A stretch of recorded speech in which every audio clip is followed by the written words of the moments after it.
வணக்கம். 39வது மந்திர வார்த்தை கோல் செட்டிங். ஸ்மார்ட். இலக்கை நிர்ணயியுங்கள். எல்லா வெற்றிக்கும் மூல காரணமே நம் வாழ்வின் குறிக்கோள் அல்லது லட்சியத்தினை அறிவதும், அந்த குறிக்கோளினை அடைய இலக்குகளை நிர்ணயித்து அதனை நோக்கி தடைகளை உடைத்து நடைபோடுவதும் தான்.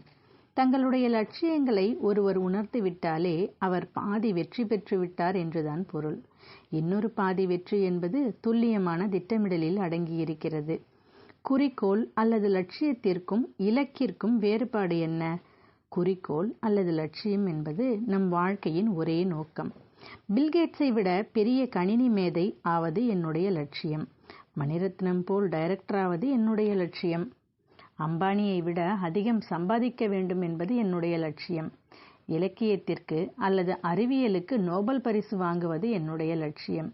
அப்படியானால் இலக்குகள் என்ன? இலக்குகள் அந்த லட்சியத்தினை அடைய சிறிய சிறிய மைல்கற்கள். சென்னையிலிருந்து கன்னியாகுமரி செல்வது குறிக்கோள் என்றால், முதலில் செங்கல்பட்டு ஒரு இலக்கு, அடுத்து விழுப்புரம், அடுத்து திருச்சி, அடுத்து திண்டுக்கல், அடுத்து மதுரை, அடுத்து கன்னியாகுமரி. இவ்வாறு இடையில் இருக்கும் மைல்கற்களே இலக்குகளாகும். அந்த இலக்குகளும் ஸ்மார்ட்டாக இருக்க வேண்டும்.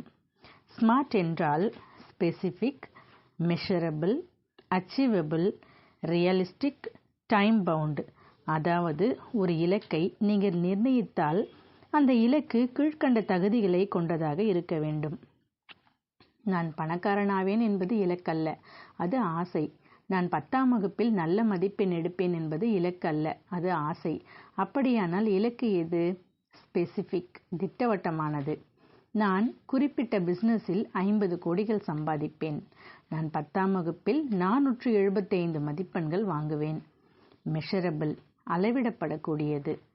50 கோடி என்ற பண அளவீடு, 475 மதிப்பெண் அளவீடு.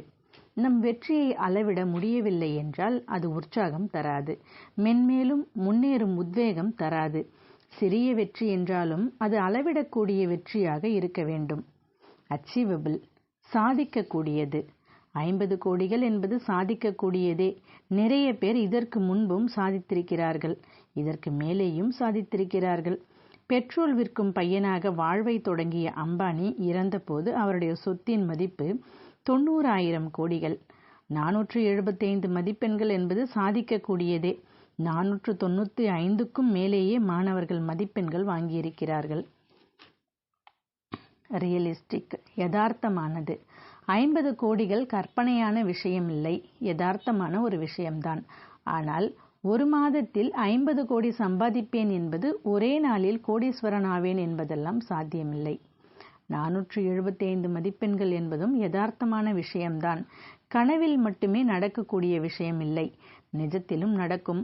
ஆனால் மாதிரி தேர்வுகள் ஜனவரி, பிப்ரவரி வரை ஒவ்வொரு பாடத்திலும் 10, 20 மதிப்பெண்கள் எடுத்துவிட்டு இறுதி தேர்வில் மட்டும் 475 எடுப்பேன் என்று கூறுவது நடவாத விஷயம்.